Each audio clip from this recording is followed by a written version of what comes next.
I would like to, I want to make one announcement. Thank you. Any recording of the meeting or any subsequent posting of a recording is being done by private persons and not on behalf of the town. And the town is keeping no record of such recordings. Selectmen's announcements? Oh, I've got a few. Okay. I think there was an election yesterday. Yeah, it was an election. I want to thank all the people who worked at the election. They did a great job, spent a lot of time there. Some for 6 hours, some for 8 hours, some for 12 hours, some for 14 hours. 17? 17 hours. So I appreciate all the hard work that was done. It went off very well. Thank you.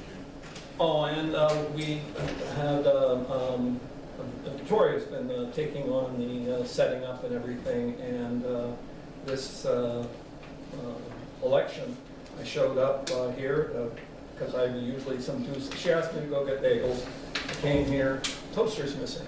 Went to the fire department. The cooler's missing because I was always picking those up. Well, she'd already done it all.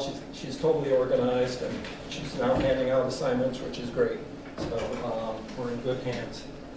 Not done with the announcements. Oh yeah, no, I know. As usual, next February, early February, will be the school deliberative session. I'll give you the date when I get it. Let's see, the Women's Harvest Fair is going to be September 28th. It's going to be at the Rindge Rec Center. It will be from 9 a.m. to 2 p.m. So that's a good time if anybody wants to go. I believe in October, poor meat raffle is going to start up again, but it will be at a new location, which will be the American Legion in Jaffrey. It's not going to be at the VFW this year. And just checking on a date, we have the Veterans Day is on the 11th, and on the 10th we're doing the Rams are doing the Turkeys for Vets distribution. They've been doing a fundraising and had a huge response from a lot of businesses. So one of the problems was that we can't get the turkeys on a discount anymore. And we used to be able to get, but the stores are tightening up, and they've been making huge contributions, but they were giving us the sale rates for 50 turkeys versus, trying to get people in the door with a special offer. So we haven't paid regular price, and so it's, we sent out a flyer to businesses, and they just responded very well. And, it was very heartfelt to see the outpouring of support. So,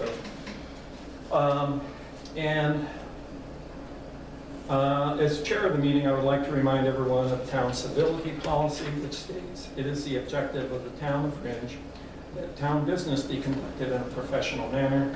While differences of opinion may exist between citizens, town employees, and officials, and everyone involved in the process of town business is expected to treat each other with proper respect.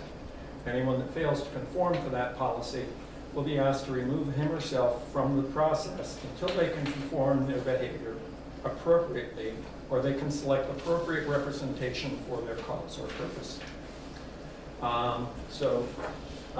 We have the consent agenda. We have payroll and accounts payable for 9/5 and 9/12, and the minutes for 8/28 of 2024. We also put on the consent agenda, we have a resignation that we need to accept for our assessing clerk. Are you familiar with it? Did you do the accounts payable and been able to see it? Yeah. Okay. So I will make a motion to accept the consent agenda as read. And second? Okay, that's for the minutes, accounts payable, and payroll only, right? All right. And you want to do assessing clerk separately? Yeah. Okay. Well, so it's for the payroll, accounts payable, and minutes. Second? I'll second. All in favor? Aye. Aye. 2, and absent or 1. Okay. So, thank you. We also had a resignation that was presented to the town administrator and needs our signature on it. And by the way, she's done a wonderful job, really dedicated on it, but she's had to turn in a resignation, so. Yeah, I'll make a motion to accept the resignation. It's for personal reasons, and I've already spoken to that employee. Yep, and so have I. Thanked her. Yes, thank you. All right. Make a motion to accept, you made the motion, I'll second it, and all in favor? Aye. Thank you. Appointments. We have town gown member, James Berger. He had applied a while ago, and you were on the town committee, and that's something you're recommending? James was just supposed to be contacted to see if he would be able to attend, and he was still interested. Right, and has he been contacted? Thank you, okay. Yeah. Yeah, we can bring it to, as far as I'm concerned, James would be fine fit. We'll bring his name to the town gown committee, which meets next Tuesday, and we'll ask them about it, give them a background, and I think they'll be more than welcome. Okay. Yeah, they're more than welcome, James. And one note on this, the town is, has a problem sometimes with getting volunteers, and it's great to see, especially a younger person coming forward and getting involved in town business, and we just need more of that. So, and thank you, James. And trustee, this trust funds, alternate, Claudia Stewart. Okay. And you sure you still want to do this? I am. All right. Thank you. So I'd like to make a motion to accept Claudia Stewart as trustee of trust funds alternate. Sure. Yeah. Okay. All right. Don't chase your way. I'll second the motion. Thank you. All in favor? Aye. Aye. Okay. Okay, citizens forum, and I'm sorry, we had rather noisy meetings, and I'd like to read another comment here. Basically, anyone who wishes to, on citizens forum, anyone who wishes to speak will be allowed up to 3 minutes. They will address their comments to the chair only. Personal attacks or other citizens of town employees is ever acceptable. Issues concerning personal matters should be brought to select board members or the town administrator. So we will try to limit it to 15 minutes. When you speak, only when called upon, state your name each time you speak and direct your comments to the chair. One person speaks at a time. No personal attacks. Reserve comments to the business of the board. Not a question and answer debate session. New Hampshire law guarantees the right of the public to be present at the meetings, but does not guarantee the right to speak. When public comment is allowed on the agenda item, then the board is obligated to allow all points of view to be expressed only if the public comment is allowed. Comments be limited to those relevant agenda items. Thank you. Anyway, do we have anyone who wants to speak? And I won't read this every week, but just so we had Judy's hand up first. Thank you. Judy Younger Clark. Okay, visual proof. Give it to the chair. Sherwin Hill, Yes. mission completed. Thank you. Original road, as best you can figure. There was the point of dispute over there. And I see, is that blockage back here? Those Is that boulders? what? That I can't answer. Okay. I didn't go over to that Yeah. area. It was private property. Oh, So, thank you. these logs were obviously in what was the old roadway. Over here on the edge, you can possibly see a stone wall. Yep. Beyond that is probably huge wetlands that the beavers dammed up this area that caused all this problem to begin with. So it's done, the road has been christened with 38 round bales coming out of there on Sunday. Excellent. Yeah, I saw a picture of the bales. Oh, yes, Yes. okay, so Thank you. that's for your And records. thank him for his work and his patience on this. Okay? We understand. Yep, and if anyone wants to take a Thank you. look at this picture, You can drive across. Four-wheel drive. anyone else want to see it? I'm sorry, Mhm. yeah, before I close this out, yeah, okay. I'm sorry, yes, go ahead. Two things, I don't think you ever actually made the motion to appoint James Berger. Okay, You made the motion and discussed, but never got a second or okay. voted on it. And second, Wait a minute, the appointment of somebody to be on the town town, yeah, goes to the town gown committee, that basically. never has happened in the past. It's always been a citizen at large appointed by the selectmen. We have not brought James Berger's name past the town gown committee to see how they might feel about it. I don't, that's something new? We can do appointments of the people that are assigned, like positions, town selectmen, the town And to citizens at moderator, large. planning board, blah, blah, blah, yeah, but the citizens at large are not elected, they're recommended to the board. That's new. It's just a courtesy, they do the same with us. They do it in return. And the other thing is, since the painting is coming along at the meeting house, what's the disposition of how the selectmen are going to deal with, the payment that's required from the UCC? I think that since the septic system is being done with no impact to them, that this, needs to be addressed. I know they're being asked for at least $3,000, that's all. I think I've mentioned that figure before to you. But I think their half is what, 18,000? And according to the terms of the lease, that's what's due. Isn't that correct? Yeah. I don't know how the board feels about it. The lease cannot be amended by the Board of Selectmen. It was done by town vote. So a bill for that amount can be submitted to them. Yes. It could be. Yeah. Yep. It must be according to the lease. Right, let's put it on the agenda for 2 weeks, and then we can address it as a discussion and so forth. Okay. Thank you for raising it. Again. Kellen? Helen Geiger. I have some questions when it comes to the ventilation system and the testing. And so I've talked to somebody in the know.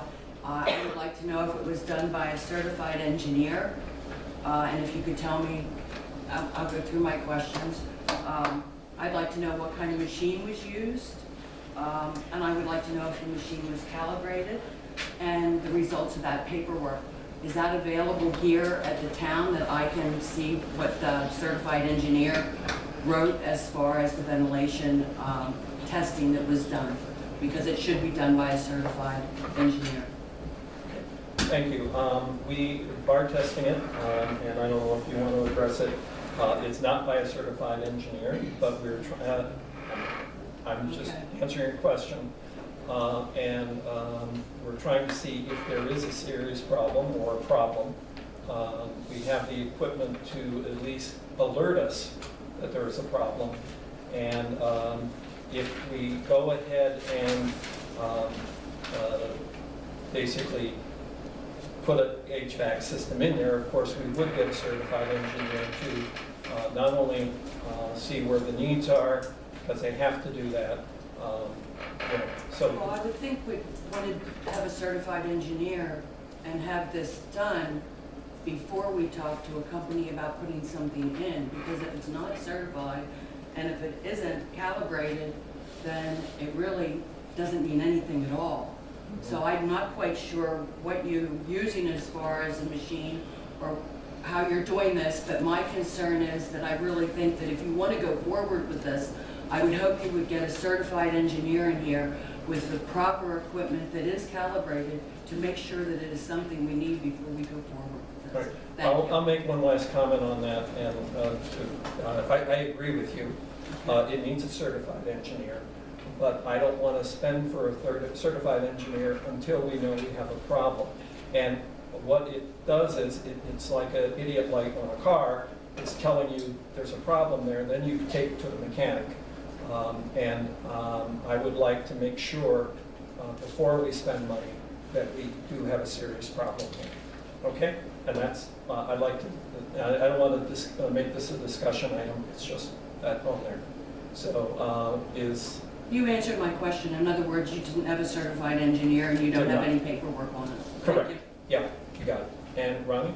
Ronnie Hamilton, and on that note of ventilation system, I would like it on the record that I have asked already 4 times, is there any high, in the last 3 years, have there been high absenteeism?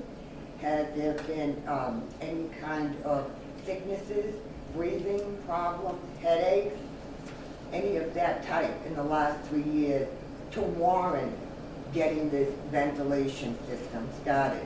If there is no complaints of any high absenteeism and no employees have complained about anything, why are we doing this and wasting money to look for a problem?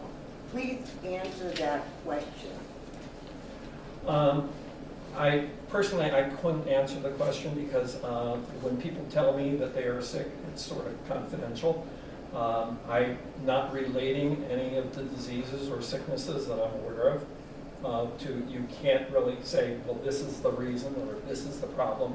But if you have an unhealthy environment, it's a possibility that that could be the cause. So is there a cause and effect? Do we have to wait for people to be diagnosed with serious illnesses before we do anything? But you know, that, and I really, if you want to raise this every week, you know, that's fine.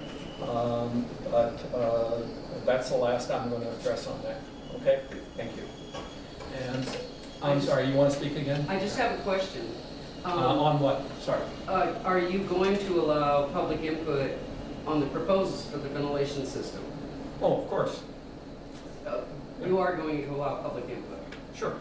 Thank you. Okay. Yes. Anyway. Apologize for being here. Thank you for making it, and okay. So, old business. ARPA updates. I'm sorry. Yes, do we have any ARPA updates? Oh, we didn't. I'm sorry. I didn't close citizens forum. Any other comments? Yeah. Okay, I'm sorry. Yes. My question is on the ventilation system. I don't know much what's going on. Right. I just heard, you know, stories, this and that, whatever. What actually brought this on? Why has this been brought up? Okay. There was a report in 2012 that indicated we had an inadequate ventilation system.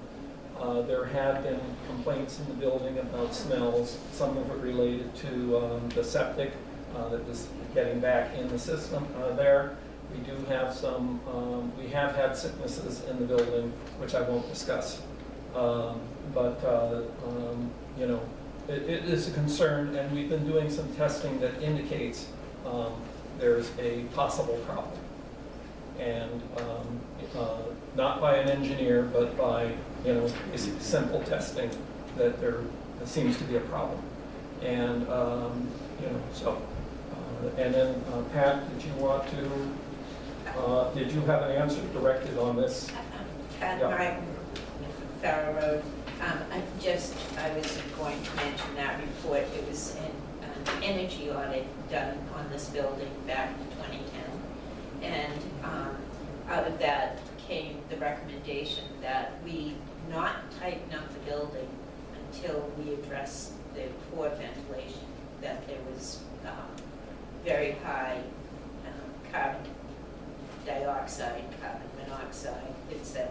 Not carbon monoxide, but carbon dioxide levels in the building as measured. We've never, for instance, tried insulating the attic or doing anything like that because of concern about making the ventilation situation worse.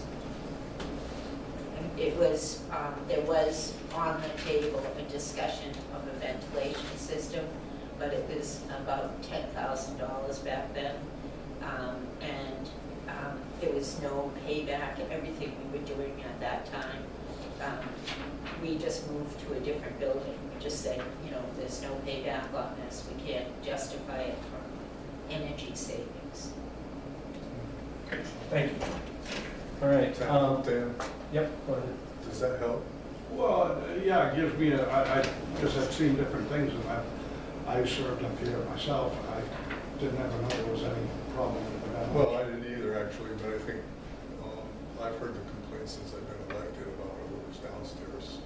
Kind of witnessed it a little bit, and I think we're trying to take a very inexpensive approach to kind of evaluating what's going on in the building, because we could hire an engineer for 10 grand very quickly to do a similar test. And the method we're using is actually recommended by someone who knows what they're doing.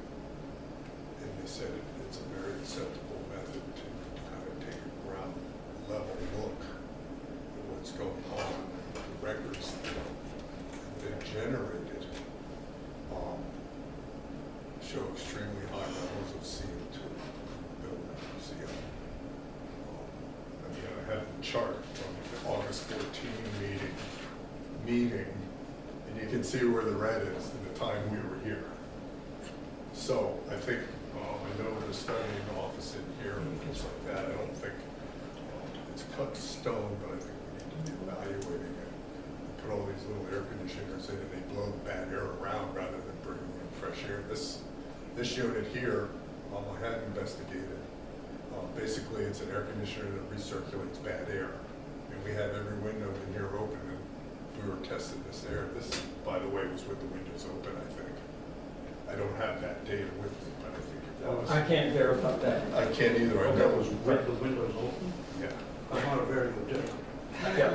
I'm just okay. telling you, it's pretty staggering to see what this device tells you. I know, but if the windows are open, how do we know we're not getting it from the outside? Well, I think that's just it. We don't know exactly what And we're. then my We're final. trying to evaluate where the building stands. My final question is, if we do an analysis and it appears that we need it, and it's, I'm assuming it's quite expensive, will that go on like a town mailer for public vote? There's a couple possibilities. One thing is there are funds from federal government to ameliorate problems that could be applied for. We talked to, what was the risk management, and they were, the representative said, you know, this is one of those things that could qualify, and then we could possibly set a couple of priorities. So a lot of this could be funded by other sources if it's needed, or if it's if an engineer says it's, you know, on a serious level. So you think there's a possibility of getting a grant for it? It's a very good possibility. Well, we still have ARPA money. There's still ARPA monies available that we need to spend before the end of the year, and frankly, it could become a liability issue for the town if someone actually got sick. And it was documented because of the conditions in the building. I don't want to suggest that, but we are aware that there's unhealthy characteristics to this building, and that's a liability issue for the town, which I don't think we really want to go down that path because it can get very expensive for the town. Thank you. So that helps, I hope. Yeah, as far as the ARPA money is concerned, the ARPA money for ventilation systems, et cetera, had to be related to COVID. And that was discussed there at the meeting. Basically, it's for if there's a problem with transmissible diseases, that would be covered, at least in those grants. And then COVID is one of those transmissible diseases. So,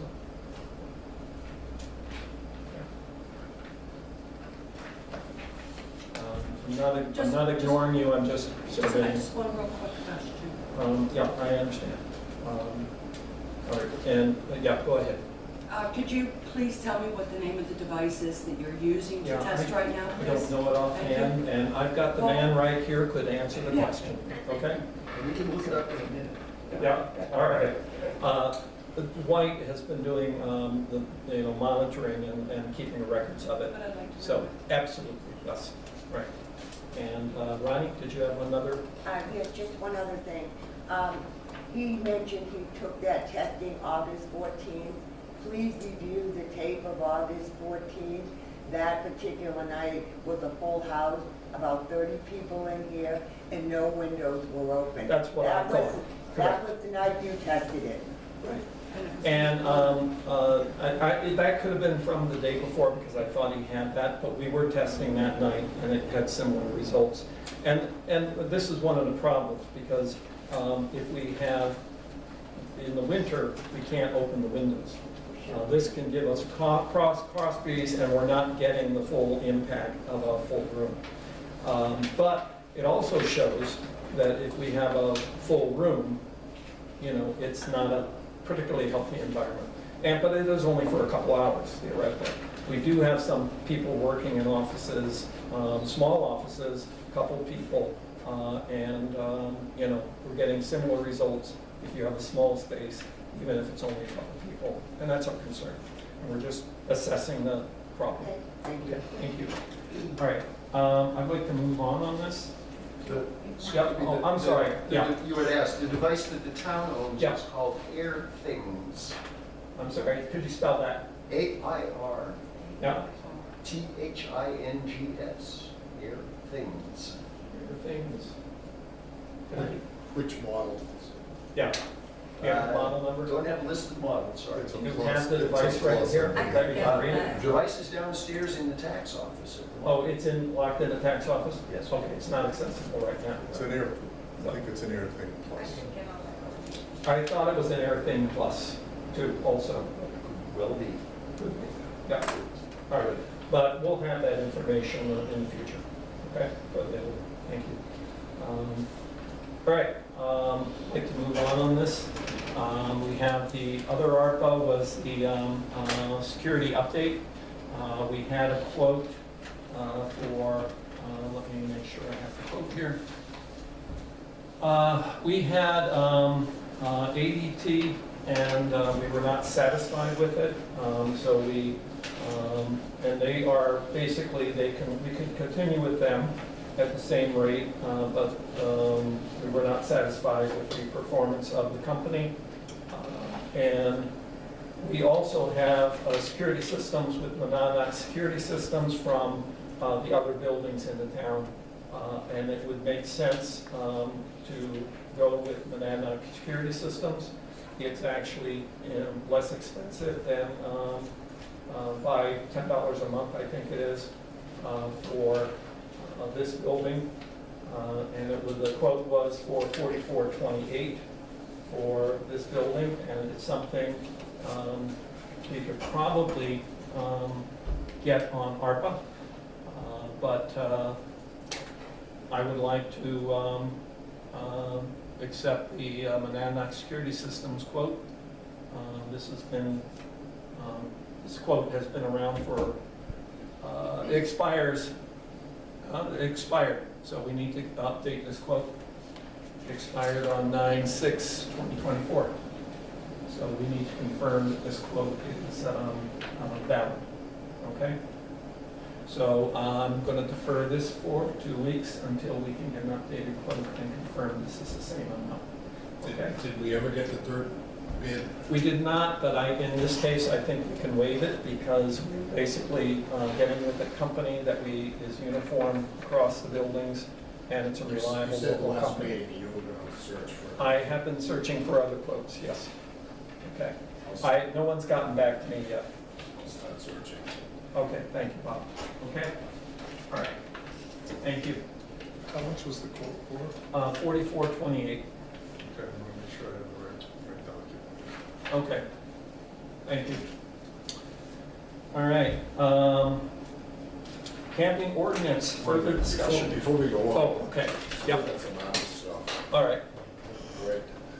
These are the rules for the spending of ARPA funds. Yep. I sent a copy, I got it to both Tom and Carl.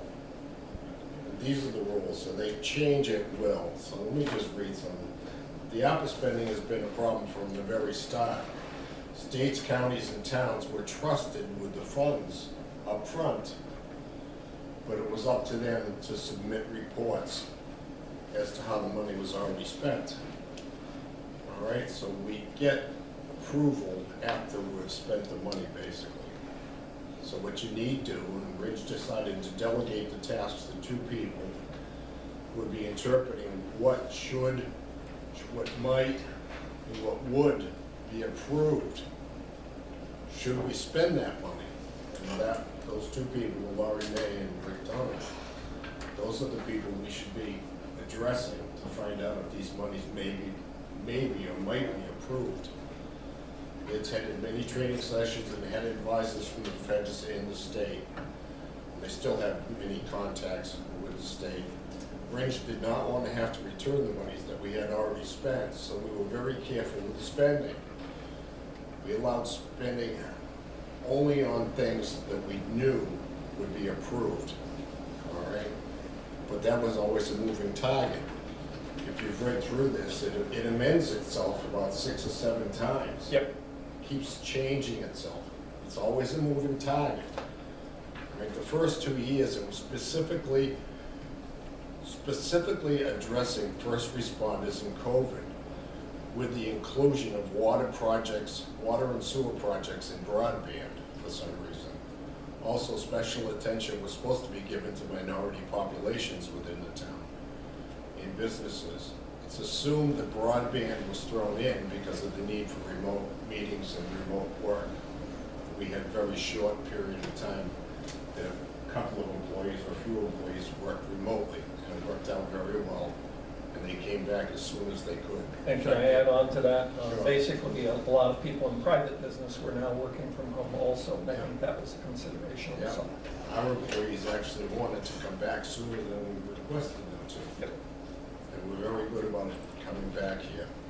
And the governor issued an emergency order to hold these remote meetings, getting back to the broadband, with public participation via Zoom, etc. There was many different kinds. And it was only for the duration of the declared pandemic. When the pandemic was declared over, the emergency order immediately expired. All right, so we could no longer do that, have remote meetings without having a physical location associated with it. It is assumed that some towns bought all sorts of equipment related to having remote meetings and got away with it during that short period of time, that 2-year period. Right? The next 2 years, the spending targets still continued to move, and the feds mostly spent time on updating this as to when we had to have the spending done. We have disagreements amongst groups and people and all that, but my belief is that the ending of spending is 12/31/2024, by which time it must be expended totally for a project, or it must be contractually obligated. And it has to be contractually obligated and completed by the end of 2026. Like I said, even that is interpreted differently by many people. So, as far as streaming costs and equipment and all that, having spoken to Rick Donovan, which is one of the two people that we designated to make themselves familiar with what may be accepted, he's doubtful that this would be considered a legitimate expense, and any unapproved expenses or monthly payments after 12/31/24 will become borne by the taxpayers themselves, okay? I would prefer to spend the remaining funds on the needs that we still have in town. We still have a fire pump truck that's leaking, leaking water. It needs to be repaired. And Rick is working on trying to find out if it can be repaired, if the parts can be found, and how much that will cost. That would be a need that I would like to do before anything else. Which job is that? I don't want to take you from your, It's the pump truck. yeah, okay. Yeah. So Rick has been searching to see if people can get parts to repair the pump truck. If they can get the repairable parts, the replacement parts, then he could get a bid on it. Does he How much feel it that is. that would be covered under ARPA? It's covered. Because it's first responder. First responders. Right, got Which it. is why we really went after things for the first responders. Yep.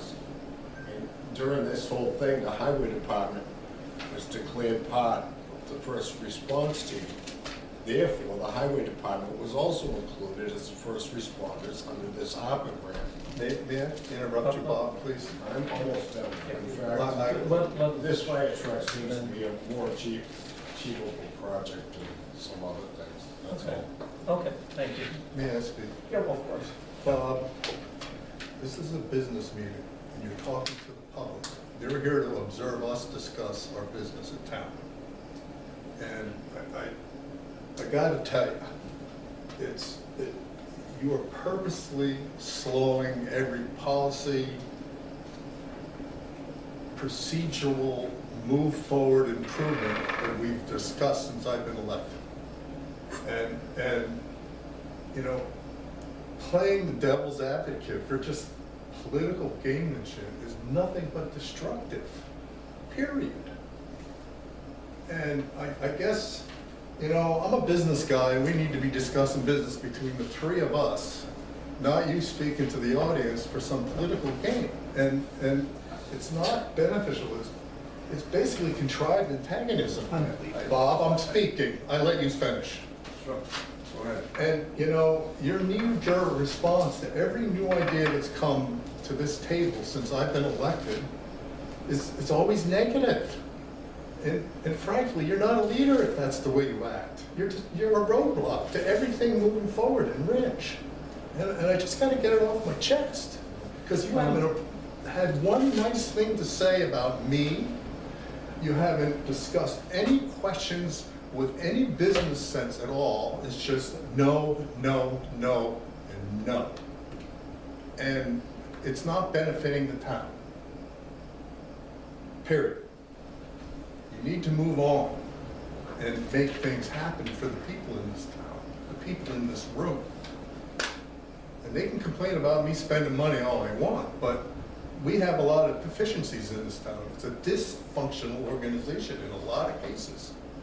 And, you know, you're talking about the ARPA monies. And, you know, let's see, we bought a new heater for the fire department. Okay, yeah, they're first responders. Let's see, we did renovations in the lobby downstairs. We put new carpet. All of this is, you know, it's contrary to what you're just saying. No, it wasn't. Okay, you know, I'm not going to disagree with you. You can be antagonistic all you want. So I'm there. All right, thank you. I was hoping a better tone, but, you know, apologize on that. But you are, in a sense, I'm not sure the question you're raising, is it that these things don't qualify, or that this is a better use? I'm not sure.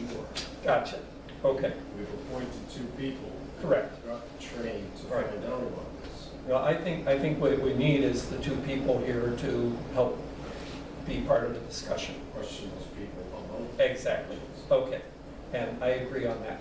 The point is too, and I'd like to address with Tom, that I talk to the public when I'm speaking. This is Kyle read prior to the meeting. It's a public meeting. It's a public meeting It's to a observe public us discussing town business, meeting. Bob. So we do speak to the public. In citizens forum, they are welcome to speak, correct? That's not what I'm talking By about. RSA. You were saying that I spoke to the public. RSA. I am speaking. You didn't even look at me. I'm sorry, I'm not going gentlemen, with could it. we I'm not gonna make argue this with an it. argument? That's correct.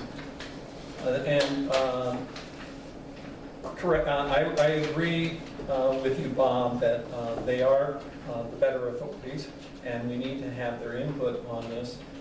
And I agree that those are good priorities. and I think we need to address in terms of what the priorities are. I hadn't been privy to this before now in terms of, he mentioned it to me, but I will follow up with him. And I love that truck too. It's hard to get, and it's very useful for this town, and it's critical because we have limited access to water. I have run that pump truck off the lake, and we pass the water up about a quarter mile using that hose reel truck. It's got about almost 3,000 feet of hose on it, and it's just a nice piece for the town like us who doesn't have public water. So It's a needed piece of. it is a needed piece of equipment. So The tanker is very important. Every town uses well, them. the problem with the tanker is that you need a shuttle of about 6 trucks, and a hose reel truck can go by itself.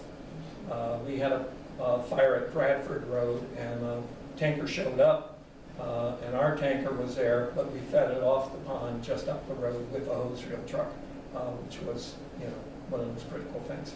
So yes, and but I also believe that, and I've read through this register, there's all sorts, you're right, it's contradictory. You didn't use the word contradictory, but it opens up a lot of things. It says, basically lines about using it for they almost say it's discretion. I had a few, I got them marked up, I have them right here. But if you read the document, there's a lot of opportunities for us to cover these expenses. But I think ventilation is a clear-cut one too, that also needs to be considered. But you're right about the timeline. So if we do something like that, I don't know if that would make it, and we probably have to look for other funds if we have to do the ventilation system. And if you're gonna do it under ARPA, you've got to make it proven that it's COVID related. That it's transmissible diseases related. But you're right, COVID is a transmissible disease, and we have, anyway. But that would be COVID related if it's circulating bad air, if we have COVID in the building. And by the way, 33% of, I was looking on the internet, and of course, take that for what it's worth, but there was a study in terms of where COVID monies were going, and one of the examples, it's a smaller one, but basically updating software, increasing cleaning of public spaces, makes sense. Throughout the pandemic, supplying equipment to remote work throughout the pandemic, and upgrading government HVAC systems, etc.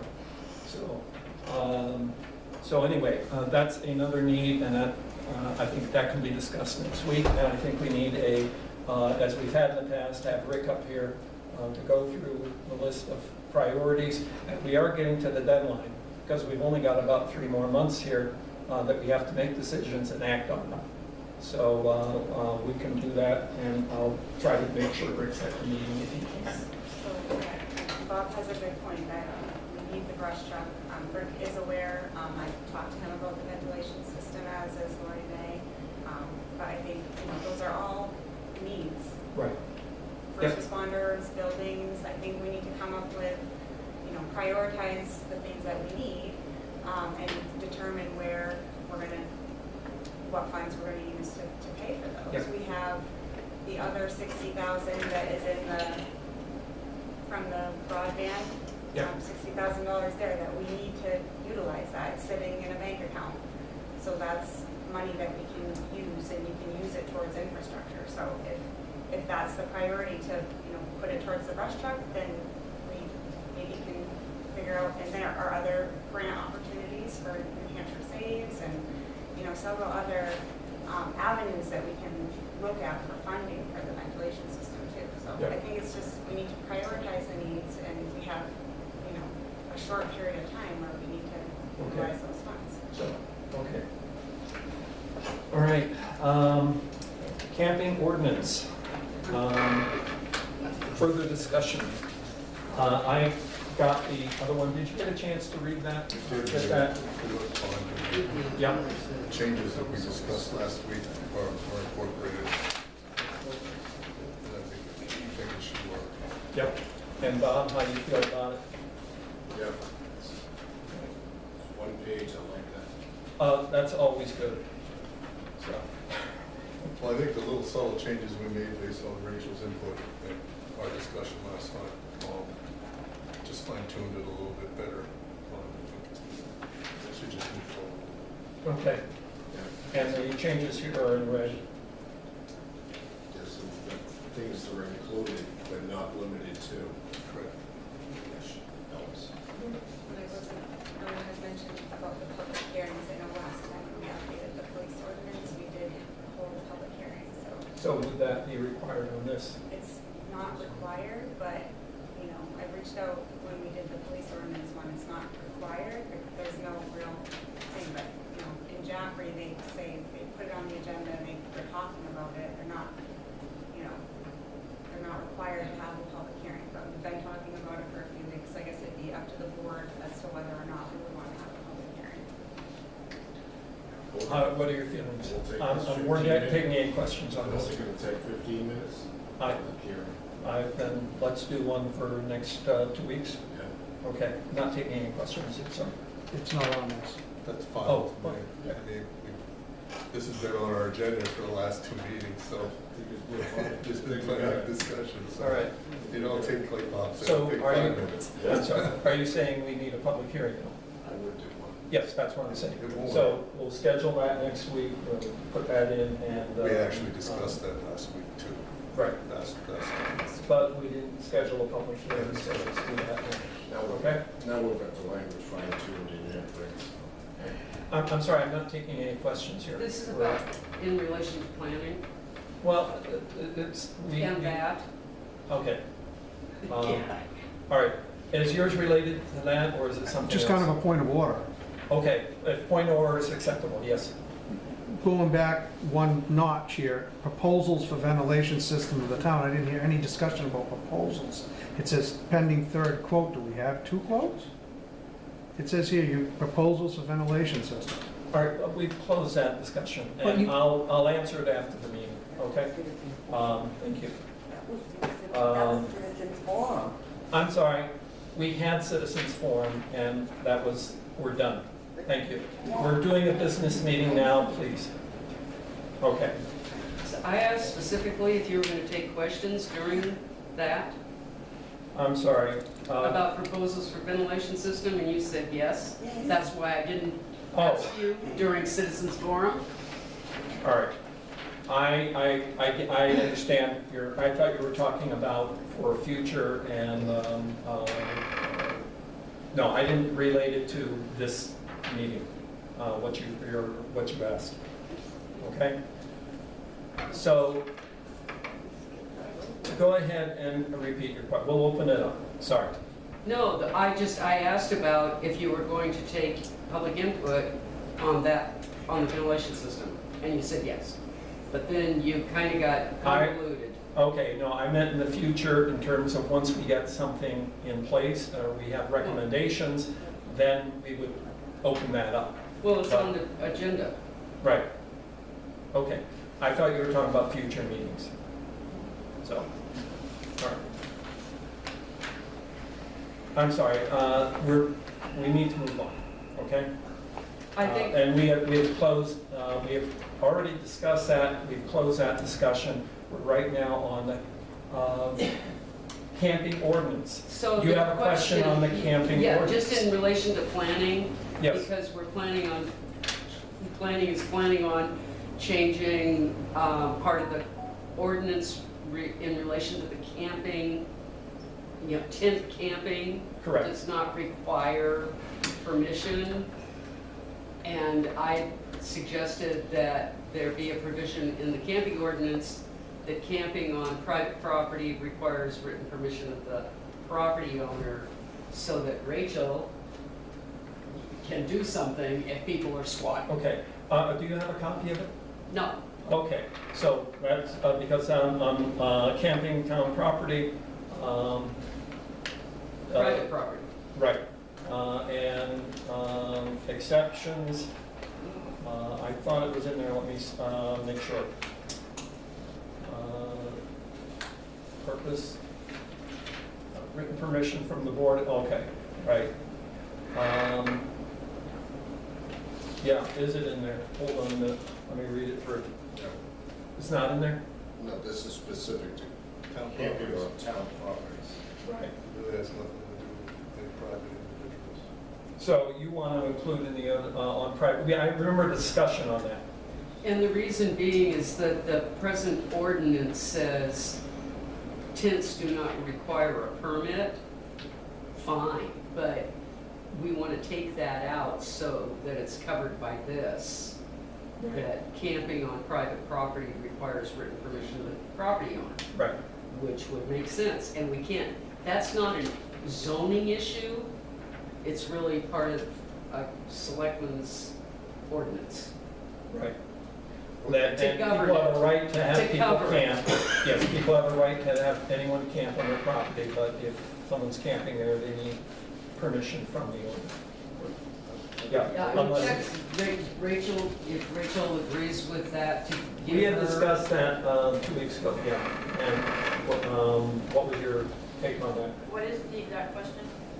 The recommendation is that camping on private property requires the written permission of the property owner. Right.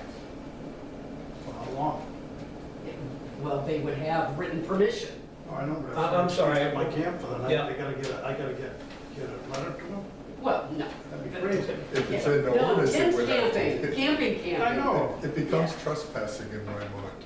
Yeah, it is. Yeah, So, you know, we don't regulate trespassing. We can do it on our own property, but not private property. right. Right. I would check with the chief. Okay. What's your take on that? Should that be involved, and do we have ordinances to cover that?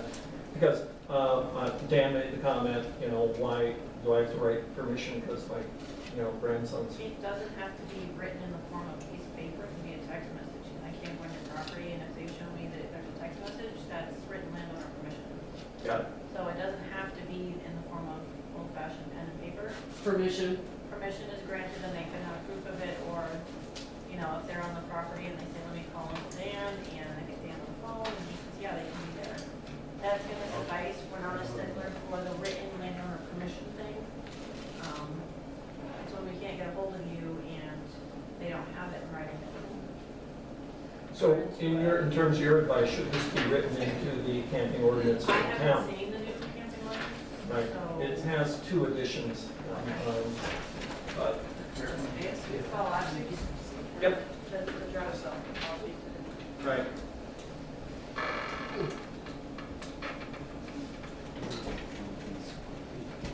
Can I ask the chief a question?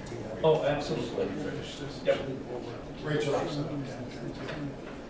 if somebody's camping on my property and it's my property, so I call you about trespass, can that person be removed from my property?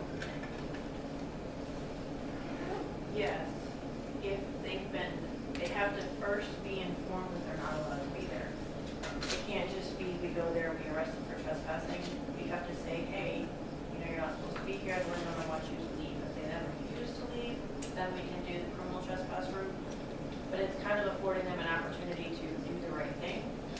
And if we're educating them, this is private property, you're not allowed to be here, the landowner wants you gone. And then we give them a couple of minutes to vacate, you know, how long it's gonna take them to pack up their campsite.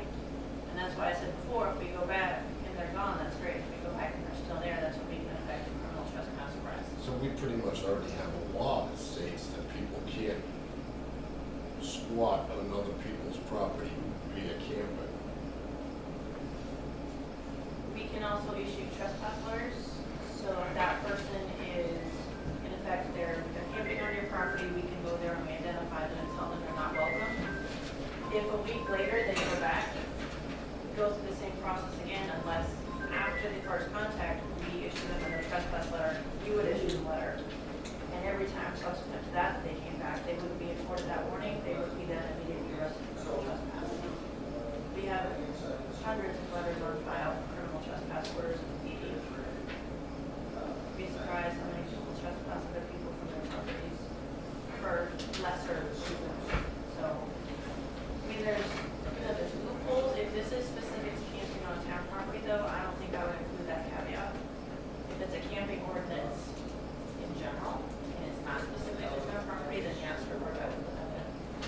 Yeah, my concern is the hundreds and hundreds of acres of land in this town Yeah. that are absentee owned.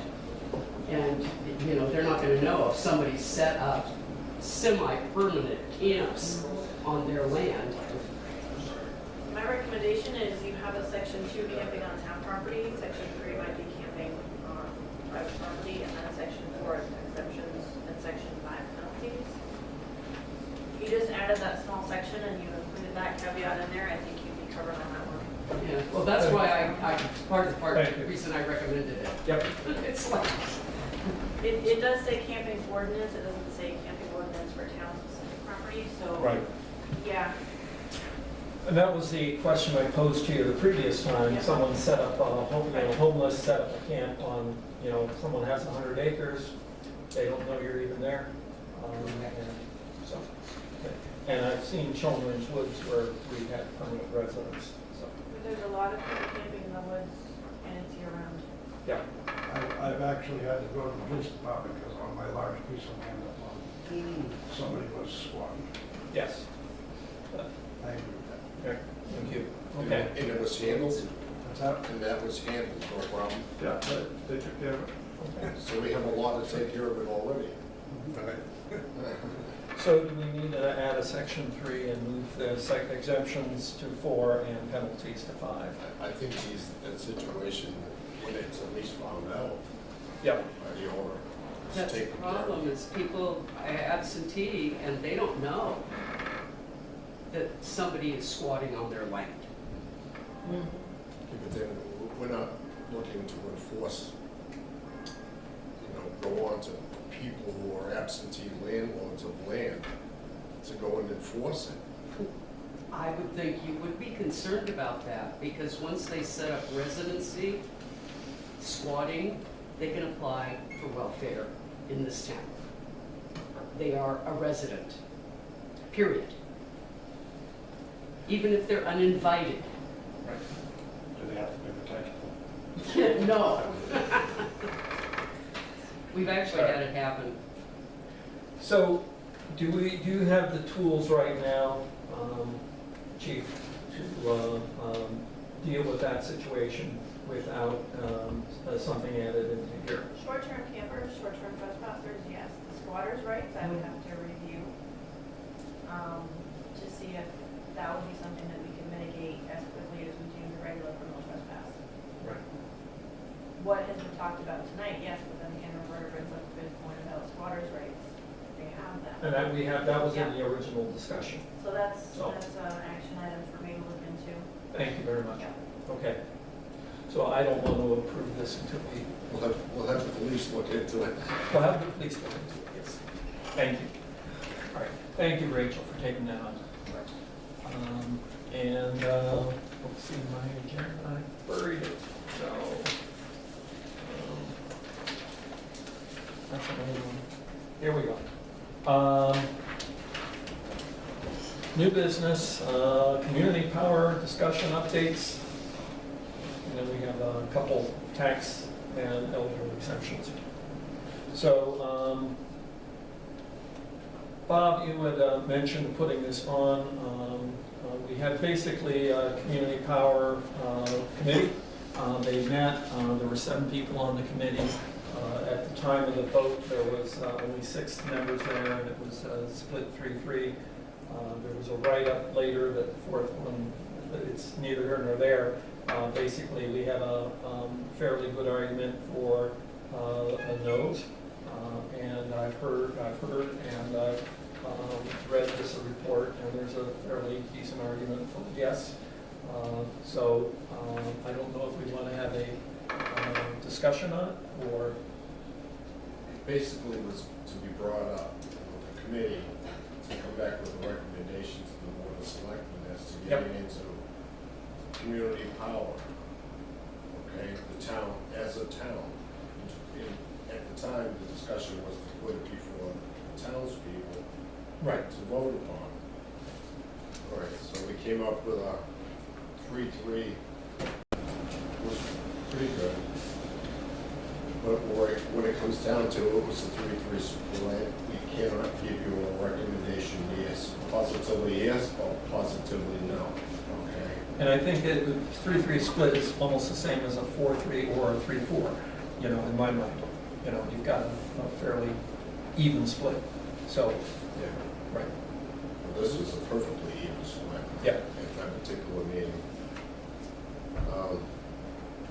I've gotten word that somebody is going to bring forth community power to be placed as a petition warrant article on the ballot. So this, from what I hear, will be on the ballot whether we recommend it or not. Okay. That's about what I have to say on it. The two of you, I just wanted, I had both of the reports before the last meeting, but in all fairness to the other two selectmen, I prefer to give them a little while to look it over and digest it. And I was able to have a good long discussion with one of the no's on the committee, who gave a very persuasive argument as to why it should be no. And most of the items I agreed with, and a lot of these things are balancing pluses and minuses. And the key element of this is that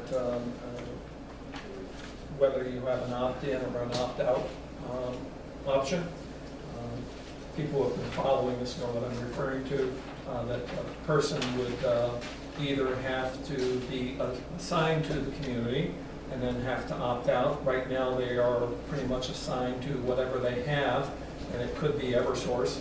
Most people are probably Eversource, but a few people have chosen, myself included. I go on there and have my calendar marked down when I have to go through it again. But I'm kind of lazy on this. I don't really want to have to dig that, and so I like the idea of someone looking out that for me. I have a financial manager and everything else. It's just something I don't have to deal with. But that's personally me. And there's a lot of arguments as to why it would be a burden on people having to opt out. And there are solutions to that. And so anyway, and I'm sorry I'm sort of in the middle on this. And I really want to have a session with the in people, or yes people, and I haven't done that yet. I've wanted to talk to Dan Bisix, and Dwight, I don't know if you'd be prepared to sit down with me, but you know, like I talked to Phil Moda for about close to half an hour, and so anyway, yes, Pat. Pat Martin, Farrow Road. In the no report, there's the, it says that the no's do recommend that it would be appropriate and useful for the town to be more proactive in helping to educate the residents regarding their electricity supplier options, so that they would be able to take advantage of cost savings when available, if they choose to do so. It's inappropriate for the town to make this decision on behalf of residents. My question is, does that mean that there would be a commitment of some kind of funding to have somebody hold educational sessions for the town explaining how to sign up with a competitive supplier, and also presenting the options regarding community power? Is that something that... I would be able to answer that, and I don't think it's fair to, you know, throw the question on someone who isn't prepared to, because we're not set. And forgive me for opening it up, but you know, I don't, you know, and now it opens up to someone who wants to argue for the no argument, or... This was in the no. Well, I know that, but we have the reports, and I think we should make them publicly available to anyone who wants it. Yeah, if they want to read it. But you know, I don't want to have to, unless they're prepared to, you know, defend it, because you know, it's unfair to ask a question for someone who's not prepared to give an answer. So, and maybe it's a public hearing on this, you know, and especially if we're going to put this on as a warrant article, you know, it would be a useful debate. So, because there are, as I say, pluses or minuses. Yes? I'm Ashley, sorry. I believe if it's going to be on the warrant article by petition or by you guys, a public hearing is required. Yes, exactly. Right. So, and that would be more at that time, probably more appropriate, as, you know. Okay? Thank you. Carl, if I could, I think Please. I can go either way on it. Mm-hmm. I understand the benefit of it. I've been involved with it through the Jaffrey plan. I did not opt in because it was going to cost me more money. That was Jaffrey. Well, the Eversource rate was, Not just Jaffrey. No, I know that. the Eversource rate was lower than the Jaffrey rate. Yep. And you were locked into it. So, Right. But, you know, we want to educate, one of these reports said that, you know, it would be appropriate for us to be proactive and to educate the residents. Well, frankly, you know, we're being very irresponsible with the power that the taxpayers pay for. We're in a contract right now that I brought up back in February, and I think we probably saved a lot of money at one point when we entered into that contract with Standard Power. But over the course of the 2 years or whatever the contract is, we've probably given money back that we didn't. I just did a quick calculation this afternoon, in fact. And, you know, I think we're being a little irresponsible that we haven't changed the accounts that we currently have. I think, you know, we're paying almost 15 cents per kilowatt with our current contract. And the current Eversource rate is 10 cents. And so on this month's bill alone, you know, we spent almost $600 more with our current contract than if we were on Eversource, never mind another supplier. You know, I'm sorry, was this a firm 2-year contract that we I had to? can't answer that exactly. I wasn't involved with the board. So in a sense, we can't, and that's the gamble of a 2-year I contract. don't know whether we can get out of it or not, but I know Exactly. it expires in October. Right. So In it's which kind of- case, we certainly will. It's kind of a mute point, but, you know, I brought this up back in February where we might have been able to get out of that contract, you know, a year ago almost. And, you know, in 5 months, we probably spent another $4,000 or $5,000 more in power because of the current contract. We did save a lot first year, though. That's what I'm saying. Everything we saved, we gave back basically. Well, So and net that is a zero. gamble. That is a gamble, like you buy CDs and you get a certain rate and then suddenly you feel like a fool because, you know, the rates have changed and you already thought you were smart when you first bought it. That's the And- problem with locking into a long-term contract. Exactly. So, And you this know, is- rates change every 6 months generally, so even the other alternative suppliers generally change about every 6 months. Correct. So Eversource is probably gonna head back up. I know. And Mike deals with this when he buys oil. You know, you could buy it at a certain price and suddenly, you know, the town's losing money. Like Yeah. I said, the town itself, never mind the citizens, is being irresponsible to its taxpayers by paying too much. Absolutely. I just want to make that point. And we need to be doing it ourselves as well. I'm sorry, I really want to keep it on the board here. I think we've made the point that we had a firm contract that we couldn't get out of until October, and, you know, that's the risk of long-term contracts. Just one. No, okay. No, I'm sorry, I don't want to, Okay. yeah, sorry. I think it works, so I think we ought to find out the competitive companies that we can use and maybe get in on a 1 year or a 6 month deal and work it that way. Well, I think a 1 year deal is probably appropriate. I don't even think you need that, Bob. I mean, I just used the Eversource rate because I happened to have my own commercial bill readily available when I did this calculation. I mean, I took these numbers today, right off the bills that I just signed a manifest for. A business, correct? From the town. Yeah, but And then I took, no, my business is the same as the Eversource rate for the town would be for the town. So I just used that number. If you went to the Cheshire County Community Power, that you can sign, anybody in this room can just make a phone call and sign up. It's 2 cents even cheaper. So it might have been closer to $700 for 1 month. If they accept us, yeah.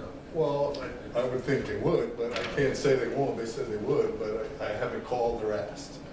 You know, but I think we should absolutely be doing stuff like that. That way we can opt in and out without any fixed contract parameters. And most of the ones that I've reviewed for myself have a fixed contract parameter that's no good. You need one that you can get in and out of at will. So that's all. Okay, thank you. So this is sort of related to the community power discussion, It is. only in the sense of the risk you take. And we took a risk 2 years ago to get a contract that was good at the time, and now it's not so good. You know, that builds into the discussion of some of the no's who are saying, well, you know, let's play it safe. I don't know. But we can wait, we can do all that when we have our meeting on it. So, are we, any other comments on this? New business, library quote. Oh, I'm sorry, I'm on the wrong one. Got too many of these. While we're on this, I got an email from Hayden today. Yep, okay. And since the contract is up in November, he was asking if we want him to price out what it would be for the next, right now. I guess all it would entail is sign off on the Eversource document in order to get the pricing. Okay. So do you want me to? Well, I would like you to pursue it if we can do this earlier in October. We need a vote from the board to allow you, authorize you to fill out that form or whatever he's looking for. In order for him to get the pricing. Because he probably goes to Eversource and gets the data Yeah. if you And it's authorize him to just- do that. Exactly, it's just to get the price, it's not saying, yeah. He'll go to Eversource and get our usage for the year probably. And he'll base his purchasing power on our current kilowatt usages. Right. That's how it works. Okay. So Don't we have the electric contract with those people right now? We do. Then they should have all the figures. well, he can't go and get current, I would think he would, Bob, but They should have all the I figures. haven't talked to the guy, so Laura's saying he wants, He just needs your approval to pull something from Eversource to get the rates. so Eversource won't give out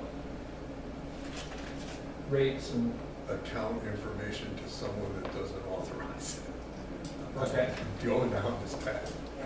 So you need authorization from the board to, To allow, Correct. yeah. okay. But are we locking into another rate or are we good? No, Okay, no, thank it's you. just the full prices. No. I'll print it Okay. and put it in the folder. for So you. I would make a motion to allow you to, Lori Radiola, to get the information to find a rate for Eversource. I'll second it. Thank you. All in favor? Aye. Discussion? Oh, aye? Aye. Yeah, thank you. I think we should also look into alternative Yes. competitors. Well, we'll have at least one number. Standard Power actually, I think, is a middleman. I don't really know the deal there. We'll have two figures. We'll have Well- Standard Power and we'll have Eversource. On our bill, Yeah. it's listed as Constellation New Energy. So it doesn't even say Standard Power, so I don't know who it is. It is here. That may be a username, I don't know exactly, so, but yeah, we should look at alternatives. All right, so we have new business, approval of timber tax bill and abatement of dumage tax. I love that word, dumage. So, and that was the, is that the one that was in the Annette State Forest? Yes. And that was a sort of complicated one. They did not put the cut report Yeah, from 2021. from 2021. And I guess we didn't follow up on that in some way. And in any case, they had monies in, what's the term? Yeah, thank They had a bond or something. Yeah, the bond. Yeah, okay. Did you want me to read this? Or this is No, just? that Yeah. explains it. The only Yeah. question I had is who wrote it? Yeah, I'm not sure who wrote it either. Kim gave it, Oh, Kim, tried to give an explanation of it, right, so this is, and did she write this? yes. Right. Okay, so this is from Kim. I think Yeah. there's information from Yep,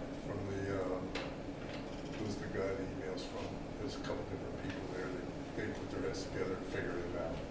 right. Department of- So they had a bond on the deposit of 10,300. They submitted another bond for their cuts, and they have a proposal for a final cut, as far as I know. I went through that in detail this afternoon. It's kind of, some of it's on the town's fault because they didn't follow Correct. through, you know, and, Right. it's sort of like the current use stuff we didn't build for years. Right, and they want to make good now. And there's a bond out there, they owe about 11,000 and change worth of timber tax plus the penalties, and so she's saying we should let go of the penalties and get the timber tax, and they still may owe us a little bit of money. Okay. It's about Yep. 10 grand Right. that we have in the bonds to cover most of it. Yeah. So basically, I'll make a motion and to abate the doomage tax, late filed penalty, and sign the attached invoices. Basically, and this is her recommendation. So that's all we really need. So I'll make a motion to abate the doomage tax because they filed late. That's law. Doomage is the penalty. Right. I don't know where they get that word. There is the Book of Dooms from the Anglo-Saxon Chronicles. Kind of confused It was a me. census in the I had to Middle figure Ages. it out. Or Dark Ages. Yeah, where's the tax? Yep. Law. Right. Tax was 11, tax map 11, lot 33. It's in New Hampshire Forest, you looked it up for me today. Yep. Okay. That's the tax amount Lot number. associated with your motion. Yep, I'll second the motion. thank you. All in favor? Aye. Aye. Aye. Thank you. Another one, this is less complicated. There was elderly exemptions. They were filed late. We had okayed the late filing because mailings were not put out. And a lot of people came in late. Basically, we had a reassessment or revision of our, we had people have to file and make new letters for elderly exemptions. Turned out that there were considerable numbers who were not eligible anymore.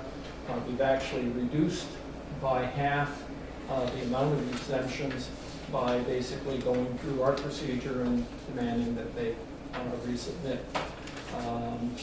And thank you for your pushing on this. So we want to basically approve the exemptions that are being asked for. Yep, okay. These are denying elderly exemptions. There was, and we're not giving you personal information on that, but there was,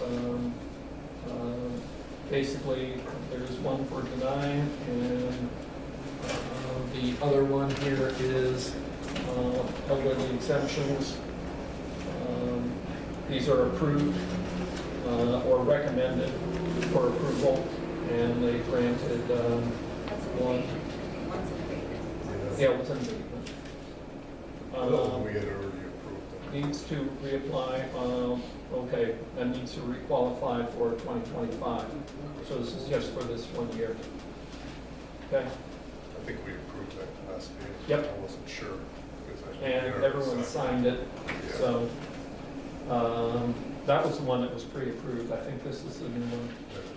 Okay, so I'm making a motion to accept the denial on this elderly exemption as recommended by the assessing office. And it was This is a lot.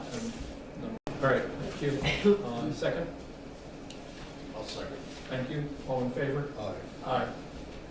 And then the final one.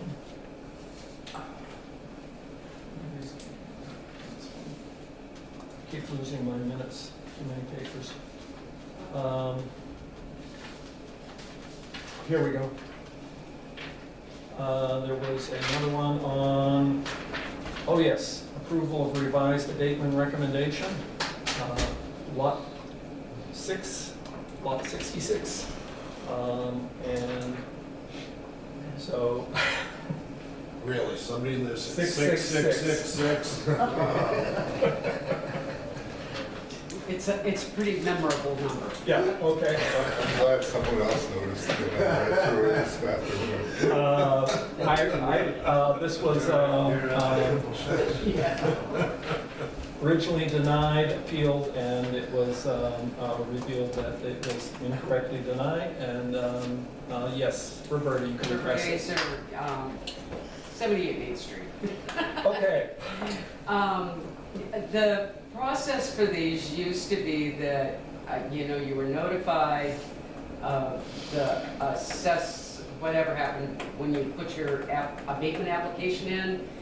If you agreed with it, fine. If you disagreed with it, then you could come to the selectmen to plead your case.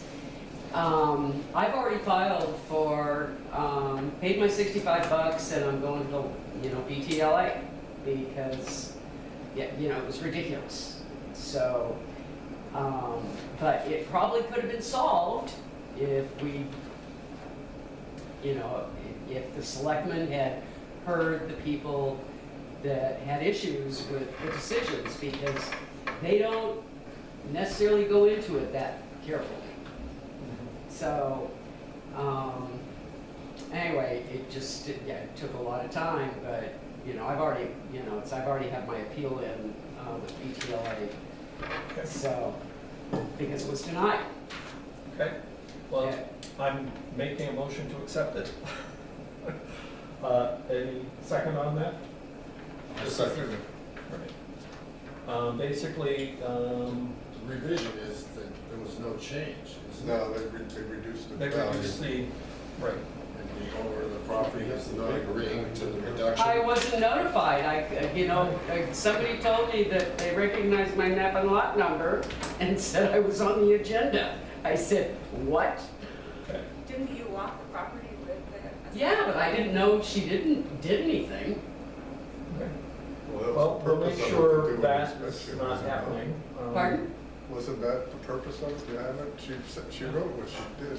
Yeah, no, it's like, Maybe I should have waited until the following meeting, and Kim just came in and said put it on the agenda, so. yeah, no, it's, but I'm sorry, nobody was notified And that, on these at all until after they got the letter, after the selectmen had made a decision.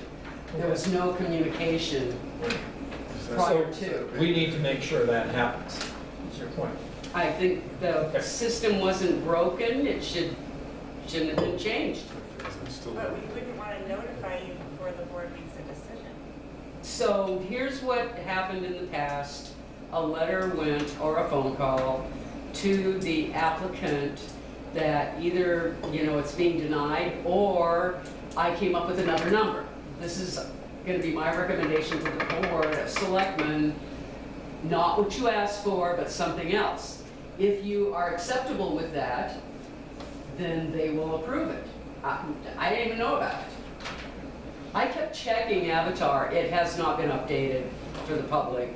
I kept checking it and nothing had changed. So, So this should go Is that in that folder still? To assessing. to assessing, just to make a phone call to the landowner and see if they're willing to go along with the adjustment. And if not, then they're not. Okay. well, it's still, the appeal's been made to BTLA, so it's still gonna go to BTLA. Okay. Right. So do you want us to approve it or not? It doesn't matter. Want to want to keep her money until she gets? Well, I think, No, you're just gonna be paying more interest. I think, If you- I signed it, I read what these people did. Basically, you know, we received the denial letter that we approved Right. some time back. Yep. And Roberta contacted the assessor directly, Right. and they discussed the abatement in July, and they agreed to have a full inspection would be beneficial to maybe make adjustments. And did that happen? And that did happen.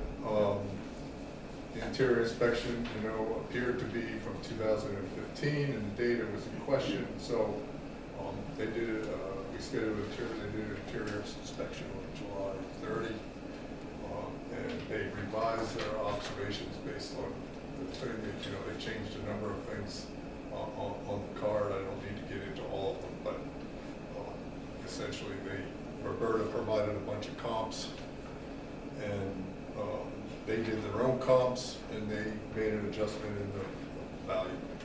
Yeah, but interestingly enough. That's the Yeah. transition, so. So All right. my issue with the original denial letter was that she made the assumption that when they came out in 2020, when did they do that? 22, when they actually went out? Because of what he put in his notes, that he came into the property. He didn't. I asked him if he wanted to come through the property, and then my assessment went up $40,000. And all he did was a walkabout. My question is, the proposal right now, do you agree with it? No, Do you think it should be a different number? yeah. Okay? I provided proof of value, market value, and there's no question that she's high. It's not just my opinion. The appraiser that appraised my property got back to me and gave me a value Right, for 2023, okay, and that's what I used. Right. So,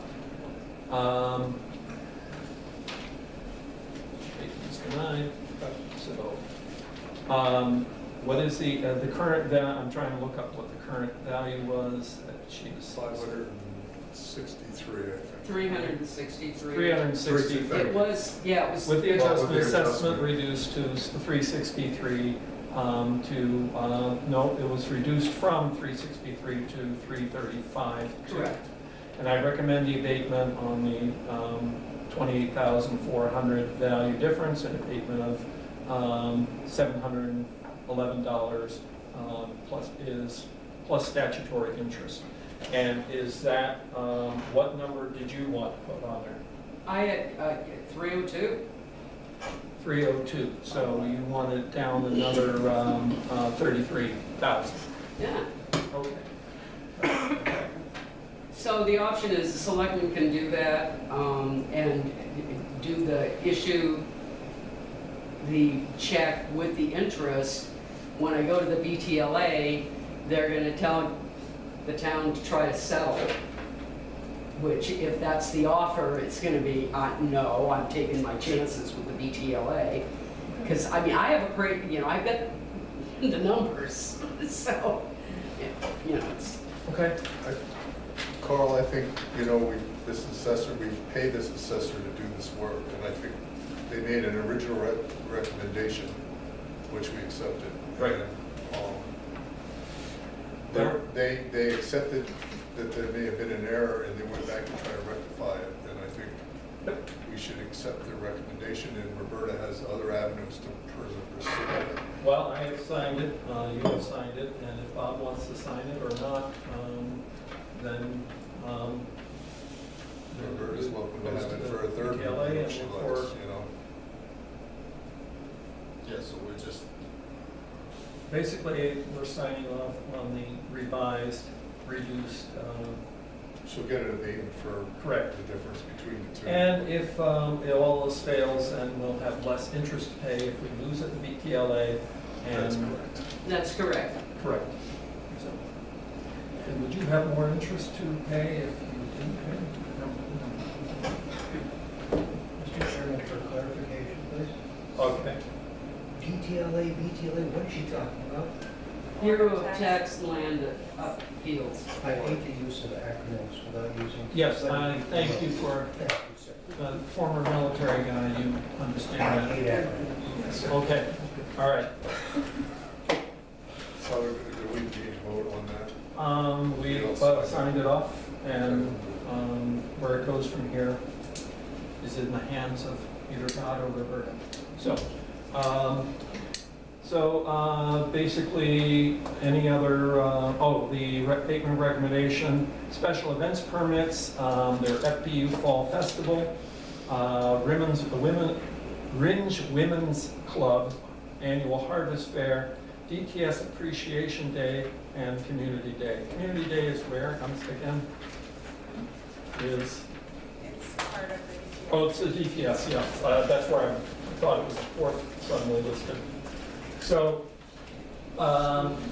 with these permits, do we need to discuss them? I was looking through, the only one that seemed to be lacking was the DTS. One of them didn't look like it had been through the two other departments. I looked at it. Okay, well, that needs to happen. The other one has been signed off on by everybody. And Rick was involved with that. In fact, we're about to touch a truck down there. He invited the fire department. We're going to be doing a fundraising there for could we not do the phone, please? It's a little distracting. I'm sorry. Is that click? I hear some noises. Okay, sorry. There is, DTS is doing an outreach for them, sort of a thing, and the fire department, the Rindge Firefighters Association with the fire department are doing a little bit of fundraising. We're celebrating our 100th anniversary next year. There's going to be a group down there, but there's also going to be Touch a Truck with that. So they're part of that festival.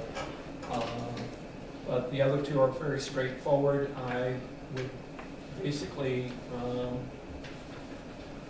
and Rick, I'm surprised if Rick's involved in that. We don't have the proper special events permit. Let's see it, where it is in there. Yeah. Because I went through these. I know Rachel was here this afternoon and Rick handed that to me, so Okay. All right, so here's the events, sorry. This is the Women's Club, that's very straightforward, it's been signed off. And I think that's the one that hasn't been, yeah, that's the one. this is the DTS. So, hold on. This is Rachel's signature.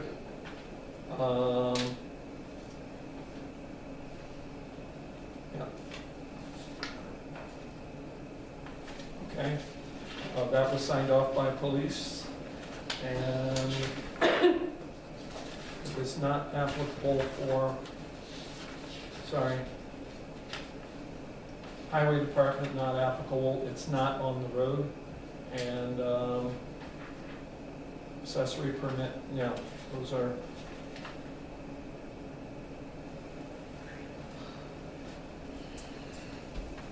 I went through this, I don't see. We just missing a signature.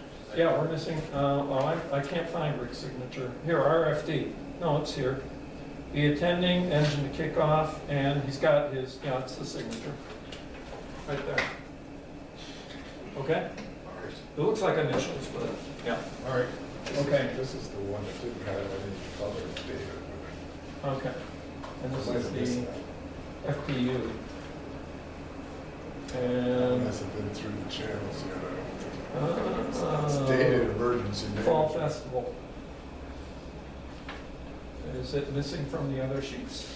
Nope. No, that's No? what he gave it to me, but he did. Who gave it to you? I put Who out gave an it to you? agenda request for town meeting. I think they have a lot of turnover over there at Yep. volunteers, and Rick was. And Rick did not sign this either, so I guess we're That's still like there's something to town meeting too. What? I think he's referring to this to be Yes. brought up at the town meeting. Okay, so we'll take this off, but DTS is okay and Women's Club. I'll make a motion to approve the special events permit for DTS Appreciation and Community Day. Thank you. Second it? Aye. All in favor? Aye. Aye. Thank you. Let me see that one. Yep. I think I forgot to see it. And that was, did you do Women's Club or DTS? DTS. Thank you, that's what I thought. So we need Women's Club, and, Women's Club, I think, was already approved. yeah, I thought that was previously. We just need a signature. Okay, that's fine. And here, that, I have some other stuff. okay, well, we have informational items and communications and updates. There we go. Like I said, I apologize, I was late. I had another commitment, and so I just wanted to, I'm sure Bob brought up deliberative session. If he didn't, I'd be surprised. I will maybe add some information to that. The budget prep schedule should be out sometime in October, from what I was told at the recent school board meeting. Okay. And the unassigned fund balance for the school district came up on August 18th, I think it was, at their meeting. And they voted to return $1,739,473 to the taxes. So I don't have the exact numbers in front of me, but it probably is a pretty significant drop. What was the school rated Rindge 170, something like that? I don't recall off the top of my head. Probably cut it in half anyway. So it's a pretty significant return to the taxpayers. Pennies, And this is Huh? pennies. I'm sorry, please Still a don't. significant return, Roberta. Roberta, They kept please their don't. 5% like they're by law that it's been voted on. And, you know, it's, it might be pennies, but it's still $1,739,000, so it can't hurt. Yep. And it's probably about 6% of the budget. They so. retained 5% of their net budget, which is $1,105,000. And is this the default budget we're operating on?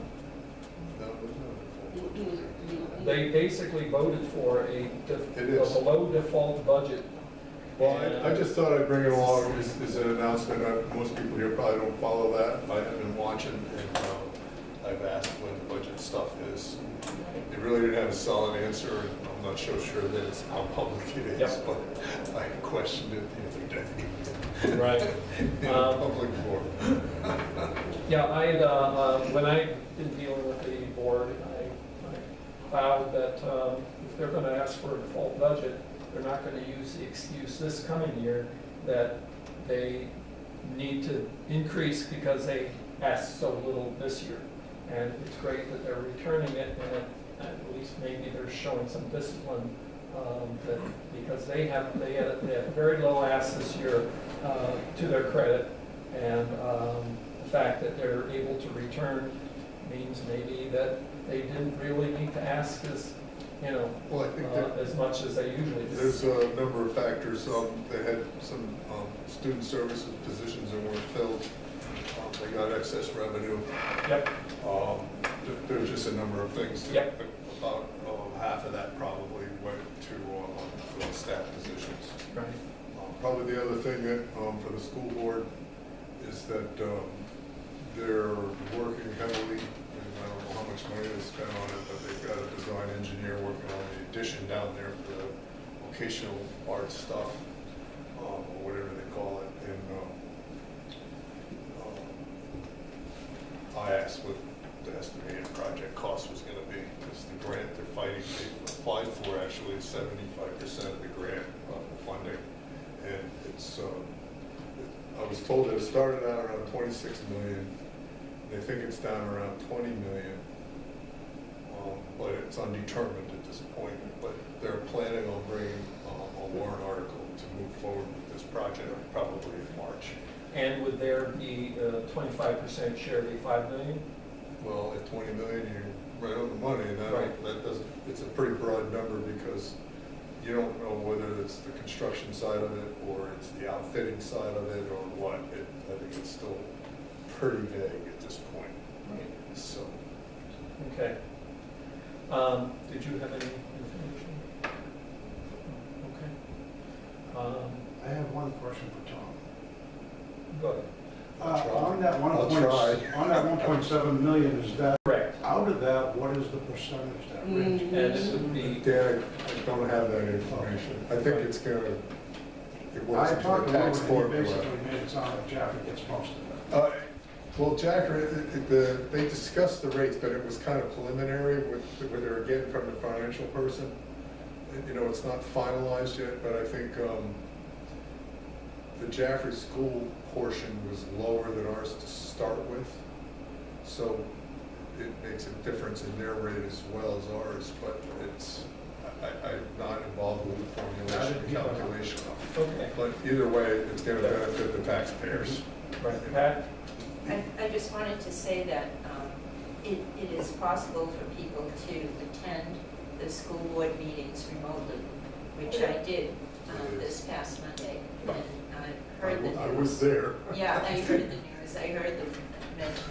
But I'm just saying, you know, you don't have to wait for a deliberative session. You can hear what's going on right now. Yeah, thank you. Okay. All right, is this related to?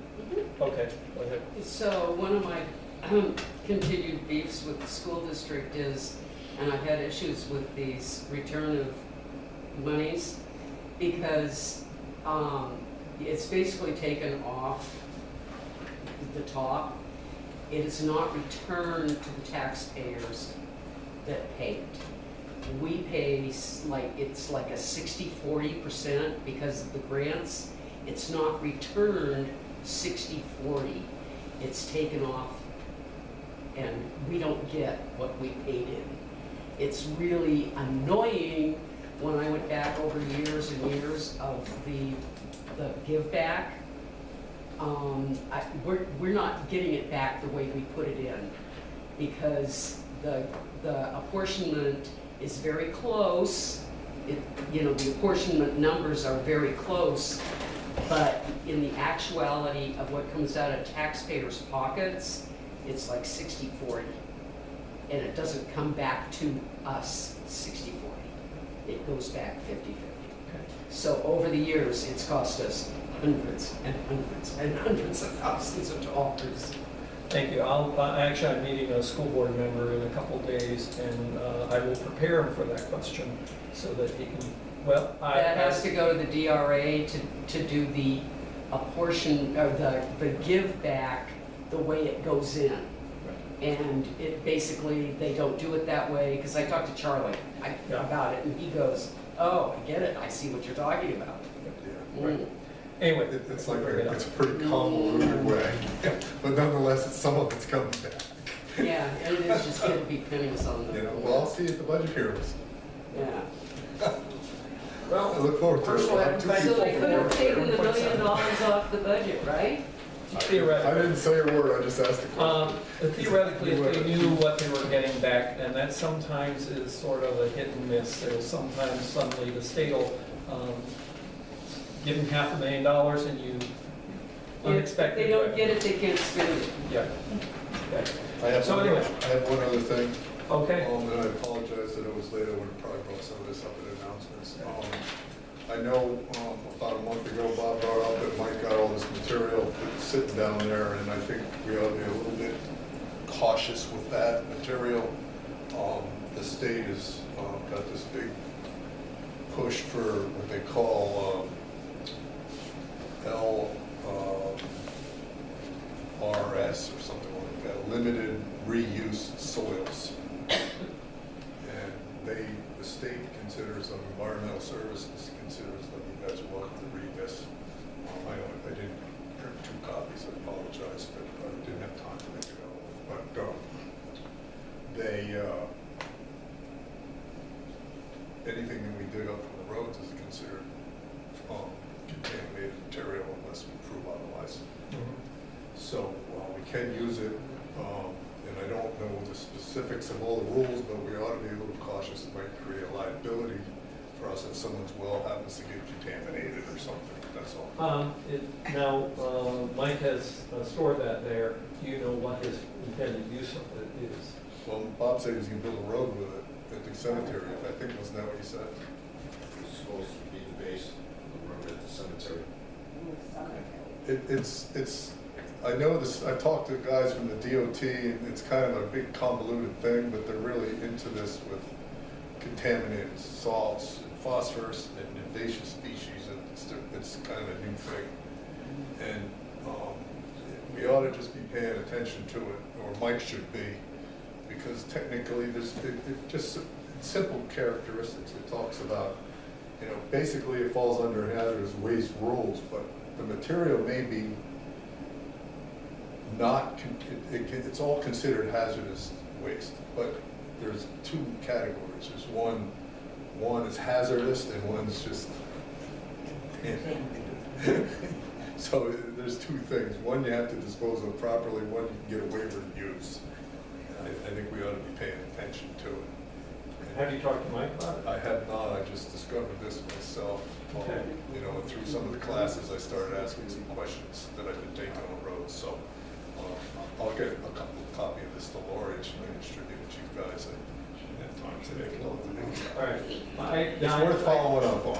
True, but I'd like to take this to the department head before we air it out, and, you know, basically make sure we know what we're raising, so.